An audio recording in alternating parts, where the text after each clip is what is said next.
उस रोड की गांव को बड़ी आवश्यकता है। बड़े दिनों से ये रोड बंद पड़ा है, पेंडिंग पड़ा है, आधा अधूरा बन के लटका हुआ है।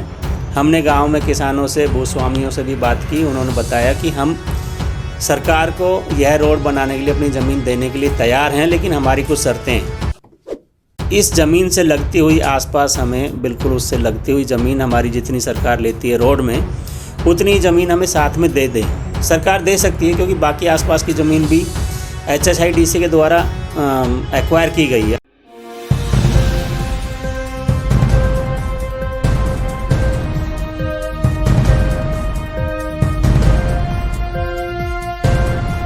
नमस्कार, आप देख रहे हैं नव समाचार। मैं हूं आपके साथ सपना वर्मा। हमारे साथ मौजूद है समाज सेवी सूर्यदेव यादव जी, जो हमें आज बताएंगे नखरौला गांव में जो पूरा जमीन विवाद चल रहा है वो क्या है पूरा मामला। आइए जानने का प्रयास करते हैं उनसे। तो सबसे पहले तो नव समाचार में आपका बहुत बहुत स्वागत है। सपना जी, आज आपके स्टूडियो में आकर के मुझे अति प्रसन्नता हो रही है और आपके प्लेटफॉर्म के माध्यम से मैं अपनी बात सभी दर्शकों तक और हो सकता है कि अधिकारियों तक पहुंचाने में सक्षम रहूं। मैं बताना चाहता हूं कि यह मेरे गांव नखरौला, तहसील मानेसर, जिला गुड़गांव का मामला है।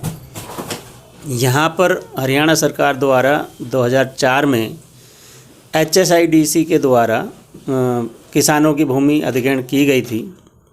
उस समय जिस प्रकार से भूमि अधिग्रहण की गई, उस किसान संतुष्ट नहीं थे, भूस्वामी संतुष्ट नहीं थे और इसके विरुद्ध भूस्वामी हाई कोर्ट गए, चंडीगढ़ हाई कोर्ट गए। वहाँ पर भूस्वामियों को रिलीफ मिला और ज़मीन अधिग्रहण से मुक्त कर दी गई।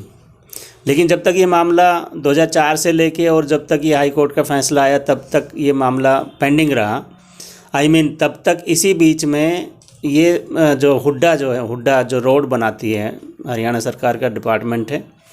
HSIDC भी हरियाणा सरकार का डिपार्टमेंट है। HSIDC ने ये ज़मीन अधिग्रहण की थी, हुड्डा ने उसी बीच में उसके ऊपर रोड बनाने का अपना प्लानिंग जारी कर दिया।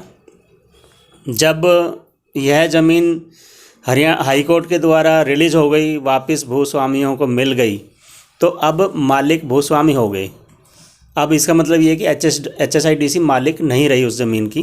तो जितनी और भी आसपास की काफ़ी ज़मीन एक्वायर की गई थी HSIDC के द्वारा, उसमें जब उनको ये मालूम हो गया कि यह भूमि HSIDC अब इसका मालिक नहीं रहा और यह अधिग्रहण से मुक्त हो चुकी है, तो हुड्डा को ये चाहिए था कि वो रोड या तो अपना कहीं और बना ले या तो पहले उससे वो ज़मीन अधिग्रहण की जाए।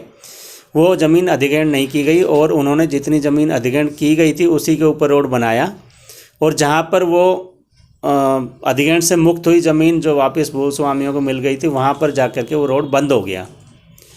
उस रोड की गांव को बड़ी आवश्यकता है। बड़े दिनों से ये रोड बंद पड़ा है, पेंडिंग पड़ा है, आधा अधूरा बन के लटका हुआ है। हमने गांव में किसानों से, भूस्वामियों से भी बात की। उन्होंने बताया कि हम सरकार को यह रोड बनाने के लिए अपनी ज़मीन देने के लिए तैयार हैं, लेकिन हमारी कुछ शर्तें हैं कि या तो वो एक मुश्त हमें 12 करोड़ रुपए के हिसाब से प्रति एकड़ इसका पेमेंट कर दे सरकार। यदि उनको यह स्वीकार नहीं है तो दूसरा ये है कि इस ज़मीन से लगती हुई आसपास हमें, बिल्कुल उससे लगती हुई ज़मीन हमारी जितनी सरकार लेती है रोड में, उतनी ज़मीन हमें साथ में दे दें। सरकार दे सकती है क्योंकि बाकी आसपास की ज़मीन भी HSIDC के द्वारा एक्वायर की गई है, अधिग्रहण की गई है, जिसकी मालिक भी सरकार हैं। और रोड निकाल रहे हैं हुड्डा के द्वारा, वो एक दूसरा विभाग है लेकिन उसकी मालिक भी सरकार है। तो सरकार चाहे तो बगल की ज़मीन HSIDC के पास जो है उसे दे सकती है किसानों को, भूस्वामियों को, और वहाँ से यह रोड निकाला जा सकता है। और साथ में इस रोड में यदि किसी का मकान आता है तो, क्योंकि बिल्डिंग बनी हुई है तो उसका भी हक बनता है कि बिल्डिंग के पैसे मिलने चाहिए। तो ये डिमांड है कि बिल्डिंग जो है, मकान आता है तो उसका मुआवजा भी मिलना चाहिए भूस्वामी या मकान के मालिकों को। अगर यह भी सरकार को मंजूर नहीं है, हमारे गांव के जो भूस्वामी हैं जिन्होंने बताया, तो अंतिम ये है कि भाई फिर सरकार अधिग्रहण उसको ज़मीन को करती है तो भूस्वामी को जो है यह अनुमति दे दे कि वो कोर्ट में जा सकें। क्योंकि भूस्वामी खुद बोल रहे हैं कि 12 करोड़ रुपए के प्रति एकड़ के हिसाब से मिलते हैं तो उन्हें कोई ज़रूरत नहीं है, वो कोर्ट नहीं जाएंगे। अगर बदले में उनको उतनी ही ज़मीन उसके साथ लगती हुई दे देते हैं तब भी उनको कोई आवश्यकता नहीं है कहीं भी कोर्ट में या कुछ जाने की। लेकिन स्पष्ट होता है कि यदि सरकार इन बातों को नहीं मानती है तो इसका मतलब सरकार हो सकता है कि कम रेट देना चाहे, तो वैसी परिस्थिति में फिर भूस्वामी कोर्ट का रास्ता अपनाना चाहेंगे तो उनको कोर्ट में जाने की अनुमति दी जाए और जल्द से जल्द इस काम को करवाना चाहिए, क्योंकि 2004 में अधिग्रहण हुआ था, अब 2021 है, ऑलमोस्ट 16-17 साल बीत गए हैं, गांव को तकलीफ़ हो रही है, आने जाने के रास्ते में दिक्कत हो रही है। तो हमारा एज ए समाज से भी ये अनुरोध है सरकार से कि भाई इस कार्य को जल्दी से निपटवाया जाए और धीमी गति से, जिस प्रकार से हमारे आपके सरकार के डिपार्टमेंट काम कर रहे हैं, वैसे तो इसको 16-17 साल लटके हुए हो गया। पूरे गांव की तरफ से निवेदन है, हम समाज सेवी के तौर पे भी निवेदन है, भूस्वामियों की तरफ से भी निवेदन है, इस कार्य को जल्दी से निपटाया जाए। सर, आपने इसको लेकर जो है एडमिनिस्ट्रेशन में एक अपील भी की थी, उस पर उनका क्या रवैया रहा है? देखो, पहले जो अधिग्रहण किया गया उसके अगेंस्ट में हाई कोर्ट में गए और हाई कोर्ट में भूस्वामी को रिलीफ मिल गया, उनकी अधिग्रहण से वो मुक्त हो गई ज़मीन, तो वहाँ पे कोई इशू नहीं है। लेकिन अब फ़िलहाल भूस्वामी ही उसके मालिक है। अब तो फ़िलहाल हम सरकार से ये चाहते हैं, हुड्डा के एडमिनिस्ट्रेटर से ये चाहते हैं कि इस पे ये रोड बनाने का कार्य जल्दी किया जाए, चाहे वो ज़मीन एक्वायर करके करें या जो ऑप्शन हमने भूस्वामी में दिए हैं उनमें से कोई भी ऑप्शन यदि सरकार को पसंद आता है तो वो अपनाएं। पर जो भी हो, हर परिस्थिति में रोड जल्दी बनना चाहिए, क्योंकि इस कार्य से वो निर्दोष लोग भी अफेक्टेड है जिन लोगों को वो बाद में आने जाने के लिए रास्ता रोड यूज़ करना है। एडमिनिस्ट्रेटिव नितिन यादव का इस पूरे मामले पर क्या रवैया रहा है सर? अभी हमने नितिन यादव को अभी हमने आज ही अपनी यह उनके मार्फत, उनके सबॉर्डिनेट अधिकारी के मार्फत हमने अपना ये ज्ञापन दिया है। आज ही हमने उनके नोटिस में ज्ञापन के द्वारा ये भेजा है। हमें पूरी उम्मीद है कि नितिन यादव एडमिनिस्ट्रेटर बहुत अच्छे इंसान बताते हैं, बहुत अच्छे अधिकारी हैं और हमें पूरी उम्मीद है कि वो इस मामले को जल्दी से सुलझवाएंगे। क्या कारण रहे कि 17 साल सर? 17 साल बहुत होते हैं सर, 17 सालों से काम पेंडिंग पड़ा हुआ है। देखिए, इसमें काफ़ी लंबा, क्योंकि अधिग्रहण जब भी होता है तो चीज़ें लटकी रहती है, उसमें हम ये मानते हैं कि इतना सरकार का कोई उसमें दोष नहीं है। लेकिन फ़िलहाल अब जो चीज़ें साफ़ करनी चाहिए, क्योंकि कुछ चीज़ों के मालिक HSI DC हो जाती है, कुछ का हुड्डा डिपार्टमेंट हो जाता है, जो कि दोनों ही सरकार के डिपार्टमेंट हैं। तो सरकार से टाइमली इसका रिकमेंडेशंस और पत्राचार करके जल्दी से इस मैटर को सुलझाया जा सकता है और लोगों को बेनिफिट हो सकता है, ग्रामीणों को इसका फ़ायदा मिल सकता है। वरना तो लोग परेशान हैं कि रास्ते में आने जाने में रामपुरा फ्लाईओवर पे बहुत जाम लगता है और कई घंटों कई बारी तो ऐसी परिस्थिति हो जाती है कि हम जा नहीं पाते गांव के अंदर। सर, क्या लगता है कि क्या ये किसी भ्रष्टाचार की बू तो नहीं आ रही? इसमें कोई भ्रष्टाचार नहीं है किसी प्रकार का, इसको अदरवाइज ना लिया जाए। ये है कि हमारा एक ये रिक्वेस्ट है सरकार से और आपके प्लेटफॉर्म के माध्यम से, आपके चैनल के माध्यम से भी हम केवल अपनी बात पहुंचा रहे हैं। अभी तक एज ऑन डेट हमें उनसे कोई शिकायत या वो नहीं है कि हमारी बात नहीं सुनी जाएगी और ये हमारा पहला प्रयास है। इससे पहले जैसे भी चल रहा था उसमें किसी ने एफर्ट्स नहीं किए और मुझे पूरी उम्मीद है कि अब जो एडमिनिस्ट्रेटर हैं बहुत ही अच्छे अधिकारी हैं और जल्दी से इस बात को निपटाएंगे।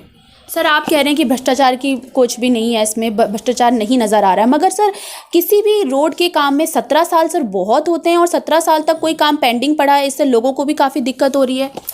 देखिए, जब सरकार ने ज़मीन अधिग्रहण की उसके बाद लोग हाई कोर्ट चले गए और आपको मालूम है कि हाई कोर्ट में बहुत लंबा समय लग जाता है। सरकार का इसमें कोई दोष नहीं है, क्योंकि ज़मीन भूस्वामी को वापस हाई कोर्ट से मिल गई, अधिग्रहण से मुक्त हो गए, अब वो रोड नहीं बना सकते। तो रोड पेंडिंग अभी उनके एंड से नहीं है, लेकिन हम ये चाहते हैं कि क्योंकि रोड ये यहाँ से निकलना है तो इसको अभी चाहे वो भूमि अधिग्रहण करे या जैसे भी भूस्वामियों को उसका मुआवजा जो भी मुनासिब, जैसे उन्होंने अपनी कंडीशन बताई भूस्वामियों ने, जो हम पहले बोल चुके हैं, उसी प्रकार से सरकार को कोई भी इसमें से ऑप्शन पसंद आता ठीक है, नहीं तो अगर वो एक्वायर करके भी करती है तो फिर लोगों को कोर्ट में जाने की भी एक अनुमति साथ साथ होनी चाहिए अपनी बात रखने की, और इस कार्य को जल्दी करवा दे, यही पूरे गाँव का सभी का निवेदन है।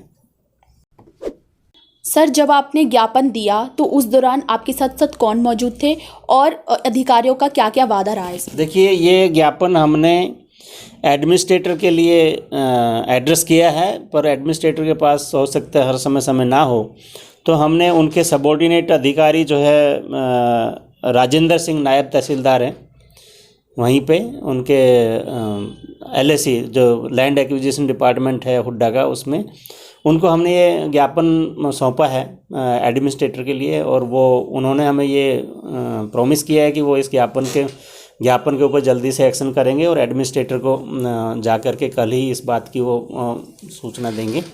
और इस पे पहले भी काम चला हुआ है और जल्द से जल्द इस पे कार्य करने की पूरी उन्होंने उम्मीद हमें दर्शाई है।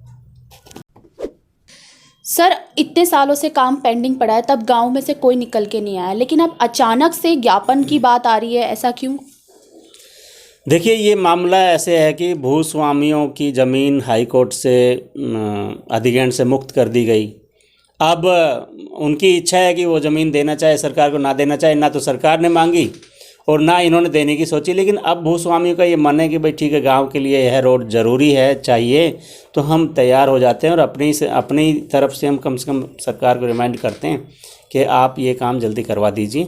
तो देयर इज़ नथिंग, क्योंकि कोई भी मालिक अपनी ज़मीन ना देना चाहे और ना ही सरकार एक्शन कर रही है तो फिर उसमें दूसरे कोई व्यक्ति कुछ नहीं कर सकते। लेकिन जब ये मामला गांव में डिस्कस किया गया, सब भूस्वामियों के साथ में डिस्कस किया गया, तो अब उन लोगों को भी लगा कि ये रोड ज़रूरी है, तो फिर उन्होंने ये एग्रीमेंट दिखाया कि इस बात पर सहमति दिखाई। तब फिर हमने भी साथ में मिलकर हमने ये ज्ञापन दिया है जिससे कि जल्दी कार्य हो जाए।